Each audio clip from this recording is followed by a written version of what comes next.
శాంతాదేవి పెద్ద కొడుకు అశోక్ పెళ్లయింది. పెద్ద కొడలు సునైన చాలా మంచిది.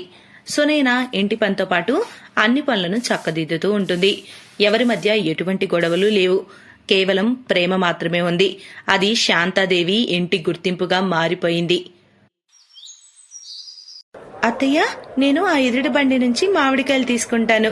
మీకు మామిడికాయలు ఇష్టం కదా? సరే కోడలా, అప్పటి వరకు నేను ఇక్కడ కూరగాయలు అవి కొంటూ ఉంటాను. అలాగే నీకు ఆలు మట్టర్ తినాలనుందన్నావు కదా, మామిడి పళ్ళతో పాటు అవి కూడా తీసుకుందాం. సరే అత్తయ్య. ఏమిటి శాంత, ఎలా ఉన్నావు? పోనీలే, ఇలా మార్కెట్లో కలుసుకున్నాం. అరే కృష్ణ వదినా, నమస్తే. నమస్తే ఆంటీ గారు. అరే చల్లగా ఉండమ్మా. పెద్ద కోడలతో అయితే సేవలు చేపించుకుంటున్నావు శాంత. మరి చిన్న కోడల పరిస్థితి ఏంటి? ఎప్పుడు తెచ్చుకుంటున్నావు? చూస్తున్నాను వదినా. ఎవరైనా మంచి అమ్మాయి ఉంటే చెప్పు, పెళ్లికైతే సిద్ధంగా ఉన్నాము. నా దృష్టిలో ఒక అమ్మాయి ఉంది, మరి చెప్పనా? మంచి డబ్బున్నోళ్ళు, మంచి కుటుంబం. అమ్మాయి అందమైంది, తెల్లగా ఉంటుంది, ఇంకా బాగా చదువుకుంది. చాలా గొప్ప సంబంధం. నువ్వు సరే అంటే, ఓకే అంటే మాట్లాడతా. అవునా, చాలా మంచి విషయం. అలాగే నువ్వు మాట్లాడు. ఫోటో, బయోడేటా వంటివి పంపమని చెప్పు. మనం నిఖిల్కవి చూపిద్దాము. ఆంటీ, అమ్మాయి పేరేంటి? పేరా? పూనం. పూనం ఆమె పేరు. నువ్వు కూడా ఫోటోపై పేరు వగేరా డీటెయిల్స్ రాసి పంపు. నేను దాన్ని వాళ్ళకి పంపిస్తాను. తర్వాత అన్ని మాట్లాడితే, సంబంధం కుదిరితే మంచి స్వీట్స్ తో మా నోరు తీపిచేద్దు గాని. ఇక సంబంధం గురించి ఆడపెళ్లి వారితో మాట్లాడారు. వారికి నిఖిల్ నచ్చాడు. శాంతాదేవి కుటుంబానికి పూనం కూడా నచ్చింది. కొన్ని రోజుల తర్వాత నిఖిల్, పూనం పెళ్లి కూడా జరిగిపోయింది. శాంతాదేవి కూడా తను బ్రతికుండగానే తన ఇద్దరు కొడుకులు పెళ్లిళ్ళైనందుకు, వాళ్ళ బాధ్యతలు తీరినందుకు చాలా సంతోషం అనిపించింది. కానీ అనుకున్నదే జరిగితే ఇక దేవుడెందుకు అంటారు కదా. అలాగే శాంతకు చిన్న కోడలు పూనం, పెద్ద కోడలు సునైన వలె మంచిగా కలిసిమెలిసి ఉంటుంది అనిపించింది. కానీ అలా జరగలేదు. పూనం చాలా ఓపెన్ మైండెడ్ అమ్మాయి. తను అనుకున్నది జరగాలనుకుంటుంది. ఆమె రావడంతోనే ఇంట్లో పెత్తనం మొదలుపెట్టింది. పూనం, నేను నీకోసం వంకాయ ఆలు కర్రీ 2 పరోటాలు చేశా. ఒకవేళ శాండ్విచ్ కావాలనుంటే చెప్పుంటే నేను చేసేదానిగా. నేను చెయ్యనా? లేదు, నాకు నచ్చినట్లు నేను చేసుకుంటాను. అయినా పన్నీర్ ఉందా లేక అది తెప్పించాలా? ఈ వంటింట్లో ఏదైనా చేసుకుందామంటే చాలు, ఏమీ ఉండదు అదేంటో. పూనం, రాత్రి పన్నీర్ అయిపోయింది. ఆలు పన్నీర్ కూర చేశాం కదా. సరే, ఇప్పుడు నువ్వు ఆగు. ఇప్పుడే నేను ఎవరన్నా పంపించి తెప్పిస్తా.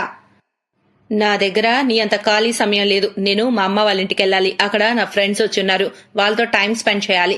సరే వదిలే, శాండ్విచ్ లేదు, ఏం లేదు. నేను మా అమ్మ వాళ్ళ ఇంటికి వెళ్తే తింటానులే. శాంతాదేవి పూనం మాటలన్నీ వింటుంది. పూనం కోడలా, పన్నీర్ లేనంత మాత్రాన అంత గట్టిగా మాట్లాడాల్సిన అవసరం ఏముంది? ఇక నువ్వు ఆకలితో మీ అమ్మింటికి ఎలా వెళ్తావు? ఏదో ఒకటి తిను. శాండ్విచ్ కి పన్నీరే అవసరం లేదు, ఆలుతో కూడా చేసుకోవచ్చు. అది చేసుకొని తిను. వంటింట్లో ప్రతి టైంలో ప్రతిదీ ఉండాలనేం లేదు కదా. చాలాసార్లు అలా జరుగుతూ ఉంటుంది. ఒకవేళ ఈ వంటగది నా సొంతమైతే అన్ని వస్తువులు ఉంటాయి. మీ ఇద్దరు వంటగదిని చూసుకుంటున్నారు కదా, అందుకే ఏం ఉండట్లేదు. ఒకవేళ నేను వంటగది చూసుకుంటే అన్ని కొని పెట్టేస్తాను. పూనం కోప్పడుతుంది. తర్వాత కొన్ని నెలలు అలాగే నడుస్తూ ఉంటుంది. పూనం ప్రతిదానికి గొడవ పడుతుంది. పూనం, నువ్వు మ్యాగీ ఎక్కువ వండేస్తున్నావమ్మా, చూడు. మీకు అక్కకి అనడానికి ఏదో ఒకటి కావాలి అంతేగా. ఎప్పుడు నా తిండిపైన అందరి దృష్టి. రోజు ఇలాంటి విషయాలే. నాకు విసుకొచ్చేసింది. ఇక నేను నిర్ణయించుకున్నాను వేరే వంటలు ఏర్పాటు చేసుకోవాలని. అంటే 2వ పొయ్యి ఉంటుందా ఈ ఇంట్లో? అంత షాక్ అవ్వాల్సిన అవసరం ఏం లేదు. నేనేమి ఇల్లు వాటాలు వేయబోట్లేదు. కేవలం వంటగది మాత్రమే 2 భాగాలు అవుతుంది. అప్పుడు నా వంటగదిలో నాకు నచ్చిన వంటలను చేసుకుంటాను. అయినా మీ మాటలు పడే ఓపిక నాకు లేదు. నాకు కావాల్సిన సామాన్లు తెచ్చుకొని సపరేట్ గా వంట చేసుకుంటాను. పూనం, చిన్న పిల్లలా చేస్తున్నావు. అయినా వేరే వంటింటి అవసరం ఏముంది? అందరం కలిసి వంట చేసుకుంటున్నావు కదా, నీకేంటి ఇబ్బంది? నాకు ఇబ్బందే, నేను చెప్పలేను. కానీ నేను వేరే వంట మాత్రం చేసుకొని తీరుతాను. అయితే ముందు నుంచే ఇక్కడ 2 వంటగదులు ఉన్నాయి కదా, ఆలోచించే కట్టుంటారు ఎవరో. మనం ఎలాగో ఫస్ట్ ఫ్లోర్ లో ఉంటున్నాం. మన గది పక్కనే వంటగది కూడా ఉంది పైన. మనం ఇక నుంచి అక్కడే ప్రశాంతంగా వంట చేసుకుంటాం. నేను బజార్కు వెళ్తున్నాను కావాల్సిన సామాన్లు తెచ్చుకోవడానికి. శాంతాదేవి తను బ్రతికుండగానే ఇంట్లో అలా జరుగుతుందని కల్లో కూడా అనుకోలేదు. ఇంట్లో 2 వంటగదులయ్యాయి. ఇప్పుడు ఒకే ఇంట్లో 2 వంటగదులున్నాయి. ఎవరి వంట వాళ్ళదైంది. అసలు కది ఇప్పుడే మొదలైంది. మొదట్లో పూనం తనకు నచ్చినట్లుగా అవి ఇవి వంటలు చేస్తూ ఉండేది. కానీ కొద్ది రోజులకు వంట చేయడం చాలా వరకు తగ్గించేసింది. ఏమైంది పూనం? నువ్వేం వంట చేయలేదా? ఇవాళ కూడా 2 రోజులుగా నేను బయట ఫుడ్ తింటున్నా. ఆ నూడిల్స్ తిని తిని నా కడుపులో నొప్పి వస్తుంది. నువ్వేదో మాట్లాడుతున్నావు, అయినా నూడిల్స్ చాలా టేస్టీగా ఉంటాయి. నువ్వు 3 పూట నాకు నూడిల్స్ పెట్టు, నాకేం కడుపు నొప్పి ఉండదు. పూనం ఇప్పుడు కూరలు పౌష్టికాహారం చేయడం పూర్తిగా ఆపేసింది. తను ఎప్పుడు జంక్ ఫుడ్ చేస్తూ ఉంటుంది. ఒక్కోసారి పాస్తా, ఒక్కోసారి బర్గర్, ఒక్కోసారి పిజ్జా, అలాగే. కానీ సాధారణ భోజనం మాత్రం చేయడం లేదు. అవి మర్చిపోయింది. ఇది చాలా తప్పు. పూనం సరిగ్గా వంట చేయడం లేదు. నిఖిల్ ప్రతిసారి బయటే తింటున్నాడు. నా పిల్లల్ని నేను ఇలా చూడలేను. సో నేను కొడలా, నువ్వు ఒక పని చేయి. నువ్వు అశోక్కి లంచ్ బాక్స్ కట్టేటప్పుడు నిఖిల్కి కూడా లంచ్ బాక్స్ కట్టు. తనకు బెండకాయ కూర చాలా ఇష్టం. తను మధ్యాహ్నం ఆఫీస్లో అదే తింటాడు. హా అత్తయ్య, సరే నేను అలాగే చేస్తాను. నిఖిల్, ఇది వినండి. హా వదినా, చెప్పండి. నేను మీ అన్నయ్యకు లంచ్ ప్యాక్ చేశాను, నీకు చేశాను. ఇదిగో మధ్యాహ్నం తిను. థ్యాంక్ యూ వదినా, థ్యాంక్ యూ అమ్మా. సునైనా నిఖిల్ కు లంచ్ ప్యాక్ చేసి ఇస్తూ ఉంటుంది. ఇక ఒకరోజు నిఖిల్ ఇంటికి కలతగా వస్తాడు. తన కలతకు కారణం తన out of India client and boss ఇంటికి డిన్నర్ కి రావడం. చూడు పూనం, నువ్వైతే వంట చేసి తీరాలి. వంటిల్లు వేరుగా ఉండాలంది నువ్వే. ఇక బాధ్యతలు నిర్వర్తించాలి కదా. రాత్రి డిన్నర్ అయితే తయారు చేయాలి, ఎందుకంటే మా బాస్ ఇంకా క్లయింట్ ఇంటికి వస్తున్నారు. కానీ నేను ఇంత వంట ఎలా చేయగలను నిఖిల్? నా వల్ల కాదు. నేను కేవలం పాస్తా, పిజ్జా, మ్యాగీ ఇలాంటివి మాత్రమే చేయగలను. మిగతావైతే నా వల్ల కాదు, నేను చెయ్యలేను. కానీ వాళ్ళు ఇంటి వంటని ఇష్టపడతారు. పప్పు, కూర, సాంబార్ ఇలాంటివి. వంటింట్లో అసలు సామాన్లు కూడా కనిపించడం లేదు. నువ్వు మసాలా వగైరా ఏమి కొండలేదా? ఇప్పుడు ఎలా? నిఖిల్, అత్తయ్య ఇంకా సునేనక్క సాయం తీసుకుందామా? సునేనక్క చాలా టేస్టీగా వంట చేస్తారు. అరే, నీకు తన వంట అసలు నచ్చదు కదా. నువ్వేగా చెప్పావు వంటగది వేరుగా ఉండాలి, ఆ వంట నేను తినలేను అని. అందుకేగా ఈ రోజు ఇంట్లో 2 వంటగదులు. లేదంటే ఒక వంటగది మనందరికీ సరిపోయేది. దాంతో అందరం సంతోషంగా ఉండేవాళ్ళం. కానీ ఈ రోజు నీ వల్లే మేము చూడాల్సి వచ్చింది. నువ్వు చేతులారా చేసుకుంది. నువ్వు సరిగ్గా చెప్పావు నిఖిల్. తప్పంతా నాదే. ఆవేశంలో ఏదో ఉక్రోషానికి పోయి అత్తారింటి వంటగదిని 2గా చేశాను. కానీ కలిసి ఉంటే ఉండే లాభం ఏంటో అప్పుడు నాకు తెలియలేదు. అక్క, అత్తయ్యే అన్ని పనులు చేసేవారు. నాకంత పని కూడా ఉండేది కాదు. ఇప్పుడేం చేయాలి నిఖిల్? నేను ఒక్కదాన్ని ఈ వంట అంతా చేయలేను. అప్పుడు శాంతి, సునైనా వస్తారు. వాళ్ళు ఆ మాటలన్నీ వింటారు. పూనం, బాధపడకు. అంతా ఒకే వంటగదిలో అవుతుంది. నువ్వు ఒక్కదానివే కాదు, నేను, అత్తయ్య నీతో ఉంటాం. హా కోడలా, బాధపడకు. మేమున్నాం. వంటంతా ఒకే వంటగదిలో తయారు చేద్దాం. పద, నువ్వు కూడా రా. అందరం కలిసి డిన్నర్ ఏర్పాట్లవి చూద్దాం. నువ్వు కంగారు పడకు, సరేనా? ఐఎమ్ సారీ అత్తయ్య. నేను ఆవేశంలో తీసుకున్న డెసిషన్ చాలా తప్పు. మన వాళ్ళ తోడు అవసరం. ఈ విషయం నాకు ఇప్పుడిప్పుడే అర్థమైంది. సారీ సునీనా అక్క. నేనిక నా వంటగదిలో వంట చేయను. నా అత్తారింట్లో ఇక ఒక వంటగది మాత్రమే ఉండాలని నేను మనస్ఫూర్తిగా కోరుకుంటున్నాను. ఇక నేను మీ అందరితో కలిసి వంట చేస్తాను. నేను ప్రామిస్ చేస్తున్నాను. ఇక అందరు కలిసి రాత్రి డిన్నర్ ఏర్పాట్లు చూస్తూ ఉంటారు. ఇక ఇప్పటి నుంచి ఆ ఇంట్లో 2 వంటగదులు లేవు, 1 మాత్రమే. అందులోనే పూనం తన అత్త ఇంకా తోడికోడలతో కలిసి వంట చేస్తుంది.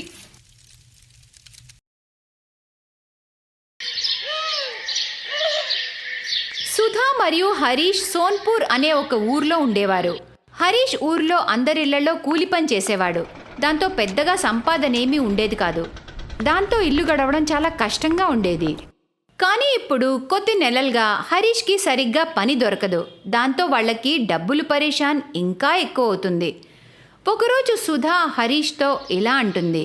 ఏమండి, ఇంట్లో 1 పావు బియ్యం కూడా లేవు. నేను దాచిన కాస్త డబ్బులు కూడా ఖర్చయిపోయాయి. మీరు కొంత డబ్బు అప్పు తీసుకురండి. దాంతో కనీసం బియ్యం పప్పైనా కొనుక్కుందాం. నీకు తెలుసు కదా సుధా, ఈ మధ్య పని అస్సలు దొరకట్లేదు. ఒకప్పుడు ఏదో ఒక పని ఉండేది. మీరెందుకు టెన్షన్ పడతారండి? భగవంతుడు మనల్ని పరీక్షిస్తున్నాడు అనుకోండి. కానీ ఏదో ఒక రోజు ఆయన మన మీద దయ చూపిస్తాడండి. సరిగ్గా చెప్పే సుధా. ఉండు, నేను ఏదైనా పని కోసం బయటికి వెళ్ళొస్తాను. హరీష్ అలా బయటికి బయలుదేరుతుండగానే ఒక పెద్ద కారొచ్చి వాళ్ల గుమ్మం ముందు ఆగుతుంది. కారులోంచి ఒక మహిళ ఒక చిన్న బిడ్డనెత్తుకుని మరియు భర్తతో దిగుతుంది. కార్ చప్పుడు విని సుధా బయటకొచ్చి చూస్తుంది. సుధా వచ్చి చూసేసరికి ఎదురుగా తన అక్క హారిక ఉంటుంది. హారికక్క, ఏంటిక్కడ? అంతా బానే ఉందా? లేదు సుధా, ఏమీ బాలేదు. 1 రోజుల నుండి ఈ చిన్నోడికి ఆరోగ్యం అస్సలు బాలేదు. సిటీలో ఉన్న పెద్ద పెద్ద డాక్టర్లకి చూపించాం. అందరూ ఒకటే అంటున్నారు, వంశ్ని కొద్ది రోజులు ఊరి వాతావరణానికి స్వచ్ఛమైన గాలిలో ఉంచాలని. అప్పుడే వంశీకి పూర్తిగా నయమవుతుందట. అవును సుధా, మన కుటుంబంలో నువ్వు ఒక్కదానివే ఊర్లో ఉంటావు. అందుకే మాకు నువ్వే గుర్తొచ్చావు. మేము కొద్ది రోజులు మా బాబుతో కలిసి ఇక్కడే ఉంటాం. నీకేమీ ఇబ్బంది లేదు కదా? లేదు లేదు బావగారు, ఏంటి అలా అంటున్నారు? అరే, ఇది కూడా మీ ఇల్లే. ఇక్కడ మీకు ఎన్ని రోజులు కావాలంటే అన్ని రోజులు ఉండండి. అవునన్నయ్య, ఏం పర్లేదు. మన మనిషికి పూర్తిగా బాగయ్యే వరకు మీరు మాతోనే ఉండండి. చూసారా, నేను మీతో అన్నానా? సుధా హరీష్కి మనం ఉండడం వల్ల ఎలాంటి ఇబ్బంది ఉండదని. మీరే అనవసరంగా భయపడ్డారు. సుధా వాళ్ళని ఇంట్లోకి తీసుకెళ్తుంది. తను పక్కింట్లోంచి పాలు మరియు చక్కెర అరువు తీసుకుని వారి కోసం టీ పెడుతుంది. ఇక హరీష్ ఊరి పెద్ద దగ్గర కొంత డబ్బులు అప్పు తీసుకుని సరుకులు తీసుకుని రమ్మంటుంది. హరీష్ ఎక్కువ వడ్డీకి ఊరి పెద్ద దగ్గర కొంత డబ్బులు అప్పు తీసుకుంటాడు. వాటితో సరుకులు తెస్తాడు. సుధా అందరికీ వంట చేస్తుంది. తన అక్కా బావలకి కడుపు నిండా భోజనం పెడుతుంది. కానీ వాళ్ళిద్దరూ మాత్రం సగం ఆకలితోనే సరిపెట్టుకుంటారు, దాంతో సరుకులు మిగులుతాయని. ఇక అర్ధరాత్రి అవ్వగానే బాబు గట్టిగా ఏడుస్తూ ఉంటాడు. ఏడవకు బాబు, ఏడవద్దు. అరే, ఊరుకో. ఏంటి హారిక, ఏమైంది?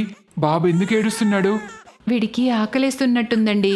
అదేంటంటే వంశీకి పాలు తాగి పడుకునే అలవాటుందిగా. పిల్లలకి పాలు చాలా అవసరం. సుధా, నువ్వు చూసుకోవాలి కదా.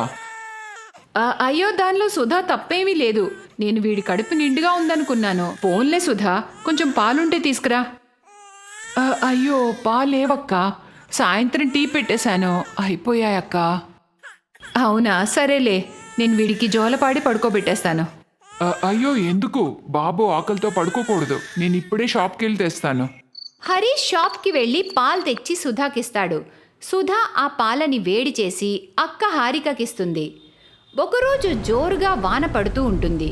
అది చూసి ఆయుష్ ఇలా అంటాడు. అబ్బా, ఈరోజు వేడి వేడి చికెన్ బిర్యానీ తినాలనుంది. ఈ పాటికి నేను సిటీలో ఉంటే కుక్కుకు చెప్తే చేసి పెట్టేవాడు. టెన్షన్ ఎందుకు బావుగారు? మీ కుక్కు లేకపోతే ఏమైంది? ఈ మరదలుందిగా, నేను చేస్తాను. సుధా వంటింట్లోకి వెళ్ళి చూస్తే అక్కడ నూనె, మసాలాలు ఏమీ ఉండవు. తను హరీష్కి చెప్తుంది. హరీష్ ఇంకొంచెం డబ్బు అప్పు తెచ్చి దాంతో చికెన్ మరియు మసాలా సామాన్లు ఇంటికి తీసుకెళ్తాడు. దాంతో సుధా చికెన్ బిర్యానీ చేసి అందరికీ పెడుతుంది. 3 రోజుల తర్వాత ఆ జమీందార్ వాళ్ళ ఇంటికి వస్తాడు. ఏంట్రా హరీష్, అప్పు కోసం మాత్రం నువ్వు ప్రతి వారం వస్తావు, కానీ తిరిగి చెల్లించడానికి మాత్రం నీ మొహం చాటేస్తావు. జమీందార్ గారు, నేను మీకు చెప్పాను కదా డబ్బులు తిరిగి ఇచ్చేస్తానని. కానీ ఇంటికొచ్చి బంధువుల ముందు గొడవ పెట్టకండి. ఆహా, అప్పు చేసి తెచ్చిన డబ్బుతో బంధువులకి చికెన్లు వండి పెట్టినప్పుడు మాత్రం నీ పరువు పోదు. ఏంట్రా చూస్తారు? వీడి ఇంట్లోంచి సామాన్లన్నీ బయటపడేయండి. అప్పుడే ఆయుష్ వచ్చి, ఆగు, ఎంత ఇవ్వాలి? 20,000. ఇదిగో తీసుకో 30,000. మళ్ళీ ఇటు పక్కకు కూడా రాకో. జమీందారు డబ్బు తీసుకుని వెళ్ళిపోతాడు. ఆ తర్వాత ఆయుష్ ఇలా అంటాడు. ఏంటి ఇదంతా? మీరు ఇంత ఇబ్బందులు పడుతూ మాకేమీ చెప్పనే లేదు.